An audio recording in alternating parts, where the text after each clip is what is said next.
నేనైతే చాలా బాగున్నాను. ఈరోజు మీ అందరి కోసం మరొక కొత్త కథతోటైతే మీ ముందుకు వచ్చేసాను. నా ఛానల్‌ని ఫస్ట్ టైం చూస్తున్నవారైనా ఉంటే నా ఛానల్‌ని సబ్స్క్రైబ్ చేసుకోండి. ఎప్పుడు మీ ముందుకు కొత్త కొత్త కథలతోటి వచ్చేస్తాను. ఇక కథలోకి వెళ్ళిపోదామా? నా పేరు సంగీత. నేను చాలా అందంగా ఉంటాను. నా అందాన్ని చూసి మా అత్తగారు నన్ను కోడలుగా చేసుకున్నారు. వాళ్ళకి అతడు ఒక్కడే కొడుకు. కానీ ఆమెకు 6 మంది కుమార్తెలు ఉన్నారు. వాళ్ళతో కేవలం ఇద్దరికి మాత్రమే పెళ్ళిళ్ళయ్యాయి. నేను అలాంటి ఇంటికి వెళ్ళాలని అనుకోలేదు. ఎందుకంటే అతను ఏ పని చేయడు. మూర్ఖుడు, బాధ్యత లేని వ్యక్తి. కానీ నాకు ఇంకొక ఆప్షన్ లేదు. ఎందుకంటే నాకు కాబోయే మామగారితో కలిసి మా నాన్న వ్యాపారం ప్రారంభించి నష్టాలు చవిచూడటంతో ఇప్పుడు ఒకరికొకరు రిలేషన్షిప్ ఏర్పరచుకొని కావాలి అనుకున్నారు. లేకుంటే విపరీతమైన శత్రుత్వం ఏర్పడి మరింత కష్టాల్లో జీవితం కూరుకుపోయేవాళ్ళం. నువ్వు నా ప్రాణాలని కాపాడాలనుకుంటే నా స్నేహితుడి కొడుకుని పెళ్లి చేసుకుంటే నాకు వారితో బంధం ఏర్పడుతుంది. అప్పుడు వాళ్ళు మమ్మల్ని డబ్బు అడగడు, లేకుంటే మనల్ని కోర్టు వరకు తీసుకెళ్తారు. అలాంటి ఇంట్లో నాకు ఎలాంటి గౌరవం లభిస్తుంది అని నాన్నని అడిగితే ఇలా అన్నారు. నీ భర్తని నీ చెప్పు చేతుల్లో పెట్టుకుని నీ మధురమైన మాటలతో అతన్ని సందిగ్ధంలో ఉంచు. మరియు అతన్ని ఇంటి నుండి వేరు చేయండి. అతని ఇంట్లో నుంచి వేరు చేయడం అంత సులభమైన పని కాదు. ఎందుకంటే అతను ఒక్కగానొక్క కొడుకు కాబట్టి. అతని పేరు మహేష్. మా నాన్న ప్రాణం కాపాడుకోవడానికి నా వివాహం చేశాడు. మేము నగరంలో నివసించేవాళ్ళం, కానీ వాళ్ళు గ్రామంలో నివసించేవారు. నాకు పెళ్ళయ్యాక పెళ్ళైన రోజు నుండే మా అత్తగారు ఇలా చెబుతూ ఉండేవారు. నేను త్వరలో నా మనవడు లేదా మనవరాలు ముఖాన్ని చూడాలనుకుంటున్నాను అనేది. ఇంటికి వారసుడు పుట్టాలని ఆమె చాలా కోరుకునేది. ఆమెను చూస్తుంటే బహుశా కొడుకు కోసం ఎదురు చూస్తూ చూస్తూ ఇంతమంది ఆడపిల్లలకు జన్మ ఇచ్చిందేమో అనిపించింది. కానీ అలాంటిదేమీ లేదు. నిజానికి ఆమెకు పిల్లలంటే చాలా ఇష్టం. ఆ కారణంగానే ఆమె అంతమంది పిల్లలకు జన్మనిచ్చింది. నేను ఆలోచించినట్లుగా, అనుకున్నట్లుగా ఆ ఇంట్లో ఏమీ జరగడం లేదు. నాతో ఎవరూ చెడుగా ప్రవర్తించడం లేదు. అందరి కోడళ్ళ విషయంలో జరిగిన మాదిరే నా విషయంలో జరిగింది. పెళ్ళైన మొదటి రోజు నుండే పిల్లల గురించి చర్చలు మొదలయ్యాయి. పెళ్ళయ్యాక వీలైనంత త్వరగా పిల్లలు పుట్టాలని అంటుండేవాళ్ళు. కానీ పెళ్ళైన మొదటి నెల తప్పలేదని తెలిసి మా అత్తగారు ముఖం విచిత్రంగా పెట్టుకున్నారు. ఒకరోజు రాత్రి నా భర్తతో అత్తగారు చెప్పిన మాటలు విని నేను ఆశ్చర్యపోయాను. రేపు ఆమెని డాక్టర్ దగ్గరకు తీసుకెళ్ళండి. తనకు ఎందుకు పిల్లలు పుట్టలేదు? నాకు వివాహమై కేవలం 1 నెల మాత్రమే గడిచింది. అసలు వీళ్ళు ఎలాంటి వ్యక్తులు? పిల్లల్ని జన్మనివ్వటానికి మాత్రమే నన్ను తీసుకుని వచ్చారా అని నా భర్తతో అన్నప్పుడు, అమ్మ ఏదైతే చెప్తుందో అదే జరగాలి. దీని గురించి మీరు ఎక్కువగా మాట్లాడాల్సిన అవసరం లేదు అని అన్నారు. నేను చాలా ఆందోళన చెందుతున్నాను. నాకు వివాహం జరిగి 6 నెలలు గడిచాయి. కానీ ఇప్పటి వరకు నేను నెల తప్పలేదు. 7వ నెలలోనే మా అత్తగారు అలజడి సృష్టించారు. 7 నెలలు కాదు, 7 సంవత్సరాలు అయినట్లుగా ప్రవర్తిస్తున్నారు. నన్ను డాక్టర్ దగ్గరికి తీసుకెళ్ళినప్పుడు 1 సంవత్సరం వరకు ప్రెగ్నెన్సీ రాకపోతే అప్పుడు ఆ సమస్యకు పరిష్కారాన్ని పరిశీలిస్తామని డాక్టర్ గారు అన్నారు. వివాహమై కేవలం 6-7 నెలలు మాత్రమే గడిచాయి. ఇదేం పెద్ద విషయం కాదు అని డాక్టర్ గారు అనడంతో, తను తల్లి అవుతుందా లేదా మీరు చెక్ చేసి నాకు తెలియజేయండి అని మా అత్తగారు అనడంతో, డాక్టర్ గారు నన్ను క్షుణ్ణంగా పరిశీలించి, మీరు టెన్షన్ పడాల్సిన అవసరం లేదు, తను తల్లి అవుతుంది. డాక్టర్ గారు నన్ను చెకప్ చేయకపోగా ఆమె నన్ను పక్కకు తీసుకెళ్ళి, మీ అత్తగారు చాలా మూర్ఖమైన మహిళలా ఉంది, అందుకే అంతా బాగానే ఉందని చెప్పాను అనడంతో, అంటే అంతా ఓకే కాదా అని నేను అడిగాను. కేవలం చిన్న చిన్న సమస్యలు మాత్రమే ఉన్నాయి. ఇది కాలక్రమేణా తగ్గిపోతుంది. ఒకవేళ ఈ విషయం మీ అత్తగారితో చెబితే నీ కాపురం నాశనం అవుతుంది. నేను ఇలా ఎలా చూస్తూ ఉండగలను? అందుకే ఏ సమయంలో ఏం మాట్లాడాలో నాకు తెలుసు అన్నారు. థ్యాంక్ యూ డాక్టర్ గారు, మీరు చాలా మంచివారు. ఒకవేళ నాకు ప్రెగ్నెన్సీ రాకపోతే నేను మీ వద్దకు మాత్రమే వస్తాను అనడంతో, సరే అని డాక్టర్ గారు చెప్పడం మొదలుపెట్టారు. మా హాస్పిటల్ ఎప్పుడు 24 గంటలు తెరిచే ఉంటుంది. మేమంతా ఎప్పుడు అందుబాటులో ఉంటాం. ఒకవేళ మేము అందుబాటులో లేనప్పుడు మాకు ఫోన్ ద్వారా కాల్ చేయండి అంది. ఆ డాక్టర్ పేరు శిరీష. ఆ డాక్టర్ గారంటే నాకు చాలా ఇష్టం. నీకుంది పెద్ద సమస్య కాదు, చాలా చిన్న సమస్య అని చెప్పారు. కానీ నా కోసం మాత్రం ఇది శుభవార్త కాదు. ఈ విధంగా 4-5 నెలలు గడిచాయి. మా అత్తగారు అందరితో చెప్పడం మొదలుపెట్టారు, నా కోడలు గొడ్రాలు అని. ఊరి నుండి ఎవరైనా మహిళ వచ్చినా లేదా ఏ పెళ్ళికి వెళ్ళినా అక్కడ వారందరితో ఈ విషయం చెప్పేది. నా కోడలు గొడ్రాలు. తనకు పిల్లలు పుట్టారు. ఇప్పుడు నాకు తెలియడం లేదు. నా కొడుకు రాత ఎలా ఉందో. నా కొడుకు జీవితం నాశనం అయిపోతుంది. ఈ మాటలన్నీ భరించడం నాకు చాలా కష్టంగా మారింది. నన్ను హింసిస్తున్నట్లుగా అనిపించింది. అర్థం అవ్వడం లేదు. ఏం చేయాలో? అత్తయ్య గారి ముందు ఏమైనా మాట్లాడితే, నువ్వేంటి ఇలా మాట్లాడుతున్నావు? ఈ రోజుల్లో అమ్మాయిలకు ప్రతీదీ తెలుసు. మేము పెళ్ళయ్యాక ఏ విషయాలను తెలుసుకున్నామో. ఈ కాలం కోడళ్ళకు మాత్రం పెళ్ళికి ముందే అన్నీ తెలుస్తాయి. నాలో ఏ సమస్య లేదు. కాలంతో పాటు అంతా సర్దుకుంటుంది. బహుశా ఆ దేవుడు నన్ను పరీక్షిస్తున్నాడేమో. మా పెళ్ళైన మొదటి సంవత్సరం నాటికి నేను 3 నెలల కడుపుతో ఉన్నాను. నా వయసు కూడా చాలా చిన్నది. ఈ విషయంలో కూడా మా అత్తగారు నన్ను మాటలనేవారు. కానీ నా భర్త మాత్రం ఏం చెప్పకుండా సైలెంట్‌గా కూర్చొని ఉండేవారు. తల్లి ఏది చెప్తే అదే చేసేవాడు. ఒకరోజు నా ఆరోగ్యం బాగా పాడైపోవడంతో నేను చాలా ఆందోళన చెందాను. నన్ను డాక్టర్ దగ్గరికి తీసుకొని వెళ్లారు. నేను తల్లి కాబోతున్న విషయం డాక్టర్ గారు చెప్పడంతో అందరూ సంతోషించారు. మా అత్తగారు ఆ సమయంలో సంతోషంగా ఉండాల్సింది. కానీ ఆమె ముఖంలో ఇబ్బందిని చూశాను. ఎందుకంటే నేను గొడ్రాలినని ఆమె కుటుంబంలో ఉన్న అందరితో చెప్పింది. ఇప్పుడు కుటుంబ సభ్యులందరూ నీ కోడలు గొడ్రాలు, ఎప్పటికీ పిల్లల్ని కనలేదని అని చెప్పావు. అయితే ఇప్పుడెలా కడుపుతో ఉంది అంటారని. ఆఖరికి దేవుడు నా ప్రార్థన విన్నాడు. కాబట్టి నేను మౌనంగా ఉండిపోయాను. ఇప్పుడు నేను ఏమీ అనకూడదనుకున్నాను. నాకు న్యాయం జరిగింది. నాకు ఇది చాలు. నేను త్వరగా తల్లి కావాలని ఆరాటపడ్డ మా అత్తగారు నన్ను ఎంతో అభిమానంగా, ప్రేమగా చూసుకుంటారని అనుకున్నాను. కానీ నన్ను అస్సలు పట్టించుకోవడం లేదు. నా కోసం పనులన్నీ అలాగే ఉంచేవారు. నా కోసం మంచి వస్తువులు ఏమీ తీసుకొని వచ్చేవారు కాదు. నేను నా భర్తతో ఏదైనా తీసుకురమ్మని చెప్పినప్పుడు అతను అమ్మని అడిగి తెస్తానని చెప్పేవాడు. అతను తన తల్లిని అడగ్గా, ఇప్పుడు ఇవన్నీ అవసరం లేదు. మేము ఏ పండ్లు తిన్నామని అయినా 8 మంది పిల్లల్ని కన్నాను. అందరూ ఆరోగ్యంగా ఉన్నారు. ఎలాంటి ఇబ్బంది లేదు. ఆడవాళ్ళందరూ ఎంచక్కా ఇలాంటి సమయాలలో భర్తను గుప్పెట్లో పెట్టుకొని ఉద్దేశపూర్వకంగానే వారిని అమాయకులను చేసి ఆడించాలని చూస్తారు. ఎలాంటి ఆరోగ్య సమస్య ఉండవు. స్త్రీ శరీరం పిల్లలకు జన్మనివ్వటానికి మాత్రమే ఉంది. ఏదో పర్వతం బద్దలు కొట్టినట్లుగా ఇలా చేస్తుంది. నీ భార్య మాటలను ఒక చెవితో వింటే ఇంకో చెవితో వదిలేయ్. నువ్వు తనని తల మీద కూర్చోపెట్టుకుంటే తర్వాత నువ్వే పశ్చాత్తాపపడాల్సి ఉంటుంది అనటంతో మా అత్తగారి మాటలు విని నాకు బాధగా అనిపించింది. నాకు మొదటి సంతానం కాబట్టి చిన్న చిన్న సమస్యలు వచ్చేవి. నేను ఎప్పుడైనా ఏదన్నా నా భర్తకు చెబితే మా అమ్మ విషయంలో ఇలా జరగలేదు. అలాంటప్పుడు నీ విషయంలో ఇలా ఎందుకు జరుగుతుంది? అయితే ఒకరోజు మా పెద్ద ఆడబిడ్డ ఇంటికి వచ్చింది. ఆమె కూడా తల్లి కాబోతుంది. ఒకరోజు ఉన్నట్టుండి ఆమెకు కడుపులో నొప్పిగా ఉందని చెప్పినప్పుడు మా అత్తగారు ఇవన్నీ మామూలే, ఏమీ పర్వాలేదు, మీ ఆరోగ్యం బాగానే ఉంది అనేది. నా సమస్య గురించి వాళ్లకు చెబితే నువ్వు చాలా సన్నగా ఉన్నావు, నీ ఆరోగ్యం బాగుంది, నువ్వు బిడ్డను సుఖంగా కంటావు అనేది. నా కడుపు కూడా చాలా పెరిగిపోతుంది. ఇంత భారీ కడుపును ఇంతకుముందు నేను ఎప్పుడు ఎక్కడ ఎవరితోనూ చూడలేదు. మొదటి సంతానం కాబట్టి పొట్ట కొంచెం ఎక్కువగానే ఉంటుందని మా అత్తగారు చెప్పేవారు. ఎందుకంటే కొందరు శరీరం చాలా మందంగా ఉంటుంది. కానీ నా సమస్య ఏంటో తెలియడం లేదు. పొట్ట ఎక్కువ ఉంది అంటే దాని అర్థం కడుపులో బిడ్డ ఆరోగ్యంగా ఉన్నాడని. దీన్ని గురించి నువ్వు ఎక్కువ మాట్లాడాల్సిన అవసరం లేదు అనడంతో అత్తయ్య గారు నాకు చాలా నొప్పిగా ఉంది, అలాగే ఉండనివ్వండి, ఏ సమస్య లేదు అంది. ఒకసారి అమ్మ నుంచి ఫోన్ వచ్చినప్పుడు నేను అమ్మతో ఈ విషయం చెప్పాను. మరి అంత నొప్పి అయితే ఉండదు, ఒకసారి డాక్టర్కి వెళ్ళి కలవమని అమ్మ చెప్పింది. ఇప్పుడు వాళ్ళు నన్ను డాక్టర్ దగ్గరికి తీసుకువెళ్ళటం లేదని నేను అమ్మతో ఎలా చెప్పగలను? అమ్మ వాళ్ళు నన్ను ఇక్కడ వదిలిపెట్టి మర్చిపోయారు. నన్ను చూడడానికి వచ్చేవారు కాదు. ఎందుకంటే వాళ్ళు అప్పుల పాలు అయినందుకు ఇక్కడికి రాలేకపోయారు. ఒకవేళ వచ్చినా ఏదో ఒక మాట అనేవారు. కాబట్టి వాళ్ళు ఇక్కడికి రావడమే మానేశారు. కేవలం నాకు ఫోన్ మాత్రమే చేసేవారు.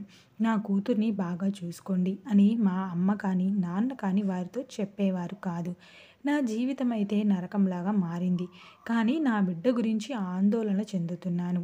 నేను ఎలాగోలా నా జీవితాన్ని గడుపుతున్నాను. కానీ నాకు పుట్టబోయే పిల్లల గురించి నా ఆందోళన మొత్తం. వాళ్ళైతే నాకు పుట్టబోయే పిల్లల కోసం ముందుగా ఎటువంటి బట్టలు తీయలేదు. మేము ఎంతోమందికి ఎన్నో అందజేశాము కాబట్టి మన బిడ్డ పుట్టాక వాళ్ళు తెస్తారు అనేది. కానీ వాళ్ళు వచ్చి ఇచ్చే వరకు పిల్లలేం వేసుకుంటారో అని వాళ్ళు ఆలోచించలేకపోయారు. అప్పటి వరకు బెడ్షీట్లో చుట్టాలా అని నా భర్తను అడగ్గా అతను నా మాటలు చెవికెక్కించుకోలేదు. నన్ను ఒక్కసారి కూడా డాక్టర్ దగ్గరికి తీసుకుని వెళ్ళలేదు. సమస్య ఏమీ లేనప్పుడు డాక్టర్ దగ్గరికి వెళ్ళాల్సిన అవసరం ఏముంది అని చెప్పేవారు. అయితే లోపల అంతా బాగుందా లేదా అని తెలుసుకోవడం కోసం ఒక్కసారైనా డాక్టర్ దగ్గరికి వెళ్ళడం తప్పనిసరి అని మాత్రమే నాకు తెలుసు. కడుపులో కొంచెం నొప్పిగా అనిపించినా చాలా కంగారు పడేదాన్ని. నా బిడ్డకు ఏ సమస్య వచ్చిందో అని. ఈ విధంగా రోజులు గడిచిపోయాయి. 9వ నెల ప్రారంభం అవ్వగానే నేను దేవుడికి ధన్యవాదాలు చెప్పుకున్నాను. కేవలం కొన్ని రోజులు మాత్రమే మిగిలి ఉన్నాయి అని. కనీసం ఇప్పుడైనా నన్ను డాక్టర్ దగ్గరికి తీసుకెళ్తారు, అంతా బాగుంటుందని ఆశపడ్డాను. కానీ ఇంకా నన్ను డాక్టర్ దగ్గరికి తీసుకెళ్లడం లేదు. నాకు నొప్పులు వచ్చినప్పుడు మాత్రమే డాక్టర్ దగ్గరికి తీసుకెళ్తారు అనిపించింది. కానీ నాకు నొప్పులు రావడం లేదు. ఒకసారి ఊరి నుండి వచ్చిన ఒక మహిళతో మా అత్తగారు అన్నారు, నేనైతే నా కోడల్ని చాలా జాగ్రత్తగా చూసుకుంటున్నాను. ఫ్రూట్స్ మరియు డ్రై ఫ్రూట్స్ తీసుకుని వస్తాను, కానీ అవి అయిపోవు, అలాగే ఉండిపోతాయి అంది. అయితే అది కేవలం వారి సొంత కూతుళ్ళ కోసం మాత్రమే, కానీ నాకు ఒక్కటి కూడా తినడానికి దొరికేది కాదు. పొరపాటున ఒకరోజు యాపిల్ పండు తిన్నందుకు మా చిన్న ఆడబిడ్డ పెద్ద గొడవ చేసింది. నేను నా కోసం పెట్టుకున్నాను, మీరు ఎందుకు తిన్నారు దాన్ని? ఇప్పుడు 9వ నెల కూడా దాటిపోయింది. నన్ను డాక్టర్ దగ్గరికి తీసుకుని వెళ్ళండి. నేను మా అత్తగారిని అడిగినప్పుడు, నువ్వు ఈ కాలం అమ్మాయివి, నీకు ఏ రోజు కూడా గుర్తుండదు, ఇంకా రోజులు గడిచిపోలేదు. ఒకవేళ రోజులు గడిచిపోయి ఉంటే నీకు నొప్పులు మొదలయ్యేవి. నొప్పులు మొదలవ్వలేదంటే ఇంకా రోజులు పూర్తి అవ్వలేదని అర్థం.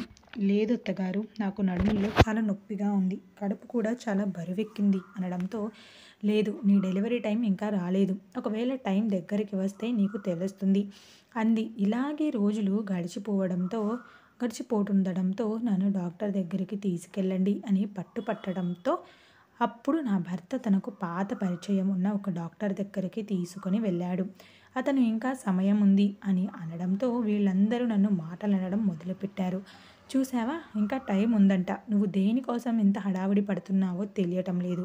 సమయం అవ్వకముందే త్వరగా బిడ్డకు జన్మనిచ్చి నీ ప్రాణాలను కాపాడుకోవాలనుకున్న మొదటి తల్లిని నిన్నే చూస్తున్నాను అనడంతో, పిల్లలకు జన్మనివ్వడం వల్ల నా ప్రాణం కాపాడబడుతుందా? మరి ఇది ఎలాంటి మూర్ఖత్వము? ఆ పిల్లని చూసుకోనవసరం లేదా? నన్ను టార్చర్ చేయడం తప్ప వీళ్ళు మాత్రం చేసేదేమీ లేదు. నాకు అర్థం కావడం లేదు ఏం చేయాలో. నా కడుపు మాత్రం అంతకంతగా పెరిగిపోతూనే ఉంది. ఒకరోజు నా మనసులో చాలా ఆందోళనగా ఉండటంతో నేను బయట నిలబడి ఉన్నాను. ఎదురుగా ఉన్న ఇరుగు పొరుగు వాళ్ళు నన్ను చూశారు. వాళ్ళు మా అత్తగారికి పరిచయస్తులైనప్పటికీ ఆమె ఎప్పుడు నన్ను చాలా దూరంగానే చూసింది. దూరం నుండి నాకు సైగా చేసింది. నేను కొంచెం దగ్గరికి వెళ్ళినప్పుడు ఆమె ఇలా చెప్పింది, ఒకసారి నీ పరిస్థితి చూసావా ఎలాగుందో? ఇప్పుడు నా ప్రెగ్నెన్సీలో 10వ నెల దాటిపోయింది అనడంతో ఆవిడ నోటి మీద చెయ్యి వేసుకొని, ఎలాంటి మాటలు మాట్లాడుతున్నావు తల్లి? ఆ దేవుడి ఆశీర్వాదాలు నీకు ఉంటాయి. నువ్వు ఇంతవరకు బాగానే ఉన్నా వీలైనంత త్వరగా డాక్టర్ వద్దకు వెళ్ళు. ఇంకా ఆలస్యం చేయడం మంచిది కాదు. మీ కుటుంబం పట్టించుకోదు. మీకు వాళ్ళు తెలుసా? అవును తెలుసు, ఆ మనుషులు అలాంటి వారే. కానీ ఇప్పుడు నువ్వు తల్లి అవుతున్నావు. నీ పిల్లల కోసం నువ్వే పోరాడాలి. నువ్వు ఇప్పటి వరకు ఏం చేస్తున్నావు? ఎలాగైనా చేసి డాక్టర్ దగ్గరికి వెళ్ళు. ఒకవేళ నీకు నొప్పులు రాకపోతే నీకు ఆపరేషన్ చేస్తారు. అలా కాకుండా సమయం గడిచే కొద్దీ నువ్వు అలా టెన్షన్ పడాల్సి ఉంటుంది. నా పరిస్థితి మాత్రం చాలా దారుణంగా ఉంది. నేను ఒక్క నిమిషం కూడా కూర్చోలేని పరిస్థితి నెలకొంది అని నా భర్తతో చెప్పినప్పుడు అతను నన్ను తనకు తెలిసిన డాక్టర్ వద్దకు తీసుకెళ్తాను అని చెప్పాడు.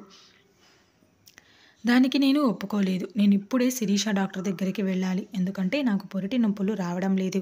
నాకు ఆపరేషన్ చేయాల్సి ఉంటుందేమో అని అనడంతో, నీకేమైనా పిచ్చా? ఆపరేషన్ అంటే చాలా ఖర్చు అవుతుంది. నువ్వు కూడా ఒక బిడ్డను కంటున్నావు. అతని గురించి పట్టించుకోవా? నాకిప్పుడు అర్థమైంది ఆ వ్యక్తులు పట్టించుకోరు అని. బహుశా వాళ్ళు నన్ను ఉద్దేశపూర్వకంగానే తీసుకుని వెళ్ళటం లేదు. నేను చచ్చిపోయినా పర్వాలేదు, కానీ హాస్పిటల్కి వెళ్తే ఖర్చు అవుతుంది. ఉండాల్సిన దానికన్నా ఎక్కువ పిసినారితనం ఉంది. మా పక్కింటి ఆవిడ చెప్పింది నిజమే. ఇప్పుడు నేను తల్లి నవ్వుతున్నాను. నా పిల్లల కోసం నేనే పోరాడాలి. నా దగ్గర పిల్లల బట్టలు కూడా లేవు. వాళ్ళు నాకు డబ్బులు ఇవ్వరు. అలాగని బయటకు వెళ్ళనివ్వరు. నేనే స్వయంగా నా దుపట్టా నుంచి నా పిల్లలకు కొన్ని బట్టల్ని తయారు చేశాను. నేను చేయగలిగినంత చేసి ఒక బ్యాగ్లో ఉంచి నేను రహస్యంగా హాస్పిటల్కి వచ్చాను. నాకు తెలుసు కొంతసేపటికి వాళ్ళు గ్రహిస్తారు నేను ఇంట్లో లేనని, నేను ఎక్కడికి వెళ్ళాను అని. ఈ వ్యక్తులు హడావిడి చేస్తారు. నేను సమాచారం ఇవ్వకుండా ఫోన్ స్విచ్ ఆఫ్ చేసి వెళ్ళిపోయాను అని వారికి తెలిసాక నేను ఇంట్లో నుంచి పారిపోయానని విరుద్ధంగా చెవులు కొరుక్కుంటారు. నేను ఆసుపత్రికి వెళ్ళానని తెలిసినప్పుడు కూడా నా భర్త నన్ను తిడతాడు, నా మీద కోప్పడతాడు. నేను ఇప్పుడు ఎవరి గురించి పట్టించుకోవడం లేదు. కేవలం నా పిల్లల గురించి మాత్రమే. నేను హాస్పిటల్కి వెళ్ళినప్పుడు డాక్టర్ గారు నన్ను త్వరగానే కలిశారు. నేను నా సమస్యను చెప్పగా ఆవిడ వేరే వైద్యురాలతో నా చెకప్ చేయించింది. అప్పుడు ఆవిడ నా పొట్ట మీద జెల్ రాసి చూసినప్పుడు ఆశ్చర్యంతో ఆమె కళ్ళు బైర్లు కమ్మాయి. తను నా వైపు వింతగా చూడడం మొదలుపెట్టింది. ఏదో వింతగా ఇప్పటి వరకు చూడంది వినంది అయినట్టుగా గట్టిగా అరుస్తూ డాక్టర్లను మరియు నర్సులను పిలవడం మొదలుపెట్టింది. నేను చాలా కంగారు పడ్డాను. డాక్టర్ గారు ఏమైంది, నిజం చెప్పండి అని అడిగాను. ఇక్కడ ఏమైందో ఒకవేళ మీరు గెస్ చేస్తుంటే కింద కమెంట్స్ ద్వారా మీ అభిప్రాయాన్ని తెలియజేయండి. మధ్యలో వచ్చి డిస్టర్బ్ చేస్తున్నానని తిట్టుకోకుండా నా వీడియోని లైక్ చేసి మరి కొంతమందికి షేర్ చేయండి. దానివల్ల నాకు కూడా కొంచెం ప్రోత్సాహం లభిస్తుంది. ఇక కథలోకి వెళ్దాం. ఇప్పుడే చెప్తాను అంటూ తను అవతల డాక్టర్ చెవిలో ఏదో గుసగుసలాడినప్పుడు ఆవిడ నా వైపు ఆశ్చర్యకరమైన కళ్ళతో చూస్తూ ఉండిపోయింది. ఆవిడ చాలా ప్రేమతో నా భుజం మీద చేయి వేసి నాతో పాటు రండి అని చెప్పింది. నన్ను ఎక్కడికి తీసుకొని వెళ్తున్నారు? లోపల నా బిడ్డ బాగానే ఉన్నాడు కదా, అసలు నిజం ఏమిటో చెప్పండి అని అడిగాను. నువ్వు టెన్షన్ పడాల్సిన అవసరం లేదు, అంతా సవ్యంగానే ఉంది అన్నారు. కానీ నేను చాలా టెన్షన్ పడుతున్నాను. నీ కుటుంబ సభ్యుల్ని పిలవండి అని చెప్పారు మేడం. వాళ్ళు రారు, ఎందుకంటే నేను వాళ్ళకి చెప్పకుండా రహస్యంగా వచ్చాను. కనీసం నీ తల్లిదండ్రులైనా పిలవమని చెప్పినప్పుడు నేను మా అమ్మకు ఫోన్ చేసి ఇంట్లో ఎవరికి ఏమీ చెప్పకుండా హాస్పిటల్కి వచ్చాను అని చెప్పాను. ఇప్పుడు ఆపరేషన్ చేయాల్సి ఉంటుంది అనేది మాత్రమే చెప్పారు డాక్టర్ గారు. ఈ విషయం నాకు ముందే తెలుసు, ఎందుకంటే సమయం ఎప్పుడో దాటిపోయింది. అంతా బాగానే ఉందా లేదా అని మాటి మాటికి అడుగుతూనే ఉన్నాను. కానీ వాళ్ళు మాత్రం చెప్పడం లేదు. కేవలం ఆపరేషన్ చేస్తామని మాత్రమే చెప్పారు. ఆపరేషన్ జరిగింది. ఆపరేషన్కి చాలా టైం పట్టింది. నా కజిన్కి కూడా ఆపరేషన్ జరిగింది. అర్ధగంట కన్నా ఎక్కువ టైం పట్టదు అని చెప్పింది. కానీ నా ఆపరేషన్కి మాత్రం 3 గంటల సమయం పట్టింది. డాక్టర్లందరూ విచిత్రమైన పరిస్థితిలో ఉన్నారు. కానీ ఇక్కడ 4-5 డాక్టర్లు ఒకరితో ఒకరు మెల్లగా గుసగుసలాడుకుంటూ అవసరానికి మించి నన్ను చూసుకుంటున్నారు. దీని తర్వాత ఏం జరుగుతుందో నాకు గుర్తుకు లేదు. నన్ను ఆపరేషన్ థియేటర్లో నుంచి బయటకు తీసుకొని వెళ్తున్నారు. నేను స్పృహ కోల్పోయాను. బహుశా వారు నాకు మత్తుమంది ఇచ్చి ఉంటారు. నాకు స్పృహ వచ్చేసరికి నేను రూమ్లో ఉన్నాను. మా అమ్మ నా తల దగ్గర కూర్చొని ఉంది. మా నాన్న తల పట్టుకొని కూర్చొని ఉన్నాడు. నా భర్త కానీ మా అత్తగారు కానీ అక్కడ లేరు. అమ్మ ఏమైంది, పిల్లవాడు బాగానే ఉన్నాడు కదా అని నేను చాలా కంగారు పడి లేచి కూర్చున్నాను. ఆపరేషన్ జరిగింది, అంతా బాగానే ఉంది. మరి నా బిడ్డ ఎక్కడా? పిల్లవాడు నా గదిలో ఉండాల్సింది కానీ లేడు. ఉయ్యాల ఖాళీగా పడి ఉంది. అంటే నా బిడ్డ ఈ లోకం నుంచి వెళ్ళిపోయాడు ఏమో అని నేను చాలా కంగారు పడ్డాను. ఎందుకంటే నేను హాస్పిటల్కి రావడం చాలా లేట్ అయింది. మా అమ్మ నాన్న కూడా చాలా టెన్షన్లో ఉన్నారు. కానీ అసలు నిజం ఇది కాదు. డాక్టర్ గారు ఇక్కడికి వచ్చి జరిగిన విషయం చెప్పగానే నా కాళ్ళ కింద నేల కదిలింది. దీని తర్వాత ఆమె చెప్పిన విషయం అది శుభవార్త కంటే ఎక్కువ సమస్యగా అనిపించింది. ఎందుకంటే నేను పరిస్థితులను ఎదుర్కోవటానికి సిద్ధంగా లేను. డాక్టర్ గారు లోపలికి వస్తున్నప్పుడు ఒంటరిగా రాలేదు. ఆవిడతో పాటు హాస్పిటల్ యజమాని కూడా వచ్చాడు. అతను చాలా హుందాగా మరియు మంచివాడిలాగా కనిపిస్తున్నాడు. అతడికి నా తండ్రి వయసు ఉంటుంది. అతను తెల్లటి బట్టలు వేసుకొని ఉన్నాడు. డాక్టర్ శిరీష నన్ను చెకప్ చేసి ఇప్పుడు నీకు ఎలా ఉంది, నొప్పి ఏమైనా ఉందా అని అడిగింది. పిల్లవాడు ఎక్కడ ఉన్నాడు అని మాటి మాటికి ప్రశ్నిస్తూనే ఉన్నాను. కానీ వాళ్ళు నా ప్రశ్నకు సమాధానం ఇవ్వటం లేదు. వాళ్ళు నన్ను మెచ్చుకున్నారు. మా హాస్పిటల్‌కి యజమాని ఇతడే. ఇతని కారణంగానే హాస్పిటల్ నడుస్తుంది. ఆస్పత్రిలో కొన్ని ట్రీట్మెంట్స్ చాలా ఖరీదైనవిగా ఉంటాయి. వాటిని మేము పేదవారికి ఉచితంగా ఇస్తాము. ఎందుకంటే హాస్పిటల్ యజమాని చాలా మంచివారు. నా మనసులో భయం మొదలైంది. ఇది కాదు డాక్టర్ గారు ఇక్కడికి వచ్చి జరిగిన విషయం చెప్పగానే నా కాళ్ళ కింద నేల కదిలింది. దీని తర్వాత ఆమె చెప్పిన విషయం అది శుభవార్త కంటే ఎక్కువగా సమస్యగా అనిపించింది. ఎందుకంటే నేను పరిస్థితులను ఎదుర్కోవటానికి సిద్ధంగా లేను. డాక్టర్ గారు లోపలికి వస్తున్నప్పుడు ఒంటరిగా రాలేదు. ఆవిడతో పాటు హాస్పిటల్ యజమాని కూడా వచ్చాడు. అతను చాలా హుందాగా మరియు మంచివాడిలాగా కనిపిస్తున్నాడు. అతడికి నా తండ్రి వయసు ఉంటుంది. అతను తెల్లటి బట్టలు వేసుకొని ఉన్నాడు. డాక్టర్ శిరీష నన్ను చెకప్ చేసి, ఇప్పుడు నీకు ఎలా ఉంది? నొప్పి ఏమైనా ఉందా? అని అడిగింది. పిల్లవాడు ఎక్కడ ఉన్నాడు? అని మాటిమాటికి ప్రశ్నిస్తూనే ఉన్నాను. కానీ వాళ్ళు నా ప్రశ్నకు సమాధానం ఇవ్వటం లేదు. వాళ్ళు నన్ను మెచ్చుకున్నారు. మా హాస్పిటల్‌కి యజమాని ఇతడే. ఇతని కారణంగానే హాస్పిటల్ నడుస్తుంది. ఆసుపత్రిలో కొన్ని ట్రీట్మెంట్స్ చాలా ఖరీదైనవిగా ఉంటాయి. వాటిని మేము పేదవారికి ఉచితంగా ఇస్తాము. ఎందుకంటే హాస్పిటల్ యజమాని చాలా మంచివారు. నా మనసులో భయం మొదలైంది. నా బిడ్డ ఎక్కడా? అని గట్టిగా అరుస్తూ అడగాలనిపిస్తుంది. మీ కారణంగానే మా హాస్పిటల్‌లో ఒక విచిత్రమైన సంఘటన జరిగింది. ఇప్పటి వరకు అలా ఎప్పుడూ జరగలేదు. మా హాస్పిటల్ చాలా ఫేమస్ అయిపోతుంది. కొంతసేపు తర్వాత మేము మీడియా వాళ్ళను కూడా పిలుస్తాము. బహుశా వాళ్ళు నీ ఇంటర్వ్యూ కూడా తీసుకుంటారు. నీకు ఇష్టమైతేనే. నా భర్త మరియు అత్తగారు అక్కడికి చేరుకున్నారు. ఓ, నువ్వు వచ్చి ఇక్కడ కూర్చున్నావా? నీకోసం ఎంతసేపటి నుంచి వెతుకుతున్నాము అని మా అమ్మానాన్నలను తిట్టడం మొదలుపెట్టింది. ఇంట్లో నుంచి పారిపోయిన నీ కూతురికి మేము విడాకులు ఇచ్చేస్తాము. మేము తనని ఇంట్లో ఉంచుకోము. ఇంట్లో నుంచి పారిపోయి రాత్రంతా ఎక్కడ గడిపింది అంటూ నా భర్త నోటికి వచ్చినట్లుగా మాట్లాడడం మొదలుపెట్టాడు. రాత్రంతా హాస్పిటల్లో గడిపింది. మీకు కనపడడం లేదా? అసలు నువ్వు ఎలాంటి మనిషివి? నేను మీ కూతురుతో ఉండలేను. తనకు విడాకులు ఇచ్చేస్తాను అని నా భర్త అనటంతో నేను టెన్షన్ పడ్డాను. రాత్రంతా నేను మృత్యువుతో పోరాడుతూ ఉన్నాను. మీరు ఆ అమ్మాయి విషయంలో చేసిన పనికి మీరు కాదు తనని వదిలేయాల్సింది. తనే మిమ్మల్ని వదిలేయాలి అని డాక్టర్ గారు చెప్పారు. ఎందుకంటే నువ్వు ఆమెకు తగిన వాడివి కాదు. మీరు ఇప్పుడు మీ భార్యతో పాటు 7 మంది జీవితాలను రిస్కులో ఉంచారు. ఈ మాట డాక్టర్ నోటి నుంచి విని నేను షాక్ అయ్యా. 7 మంది జీవితాలను రిస్కులోనా? ఎవరు ఆ 7 మంది అని ఆశ్చర్యపోయాను. డాక్టర్ వైపు అలా చూస్తూ ఉండిపోయాను. అప్పుడు డాక్టర్ గారు, అవును, నీకు 7 మంది పిల్లలు పుట్టారు. అందులో 4 మగపిల్లలు, 3 ఆడపిల్లలు అనడంతో నాకు అర్థం కావటం లేదు. నిజంగా ఇలా జరుగుతుందా అని.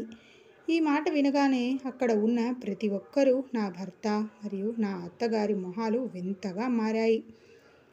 2 నిమిషాలు ఒకరి ముఖం ఒకరు చూసుకొని, ఒక మహిళ అలా ఎలా ఒక్కసారిగా 7 మంది పిల్లలకు జన్మనిస్తుంది? తను మనిషా లేక దయ్యం? ఇంతమంది పిల్లల్ని ఎలా పెంచుతాం? ఇంత మొత్తం తీసుకురావడానికి మా దగ్గర డబ్బులు కూడా లేవు. మీకు దుపట్టాను కత్తిరించి దుస్తులను తయారు చేసినప్పుడే నాకు మీ సమస్య అర్థమైంది అని హాస్పిటల్ యజమాని చెప్పాడు. నీకు చాలా చెడు జరిగిందని నాకు అర్థమవుతుంది.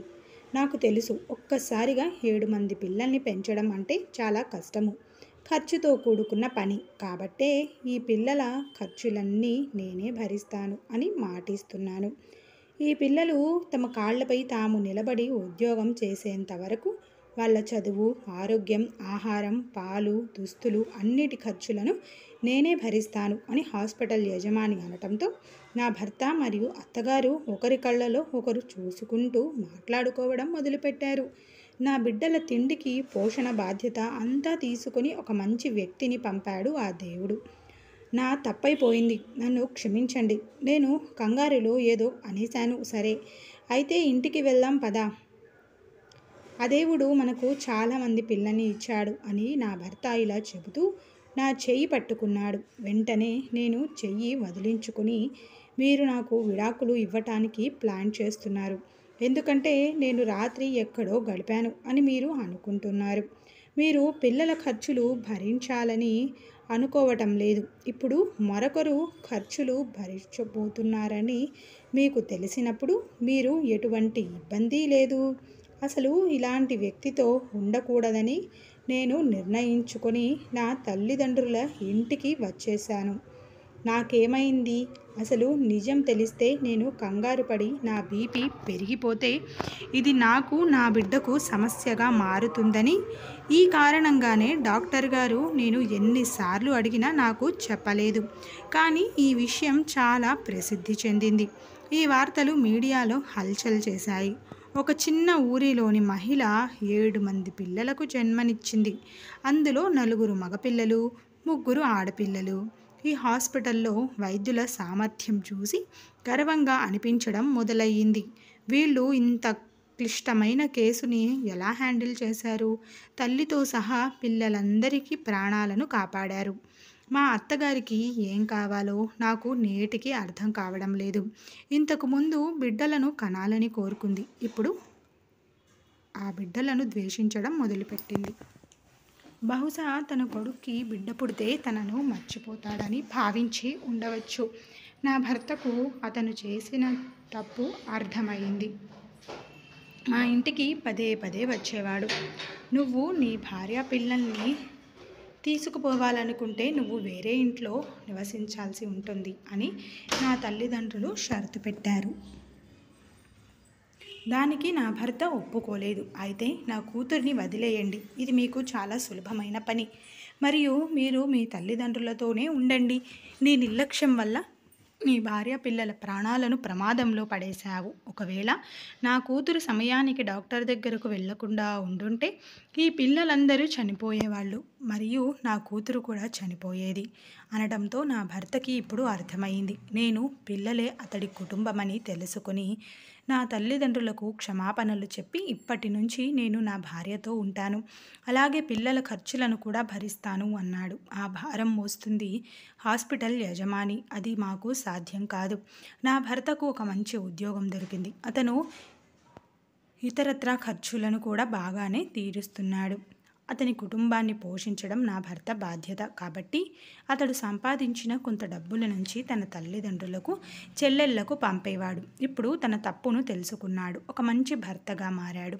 నాతో పాటు నా పిల్లల ఆలనా పాలన చూస్తున్నారు. నా పిల్లలు బాగా చదువుకుంటున్నారు. రోజు ఆ భగవంతుడికి కోటి కృతజ్ఞతలు తెలుపుకుంటూ ఉంటాను. మీ అందరికీ కథ నచ్చింది అనుకుంటున్నానండి. కథ కనుక నచ్చితే ఇలాంటి మరిన్ని కొత్త కథలతోటి మీ ముందుకు ఎప్పుడు వస్తూనే ఉంటాను. నా ఛానల్ని సబ్స్క్రైబ్ చేసుకుని వీడియోని ఒక లైక్ చేసి మరికొంతమందికి షేర్ చేయడం అయితే మర్చిపోకండి. ఈ కథ విన్నాక మీ అభిప్రాయం ఏంటో కింద కమెంట్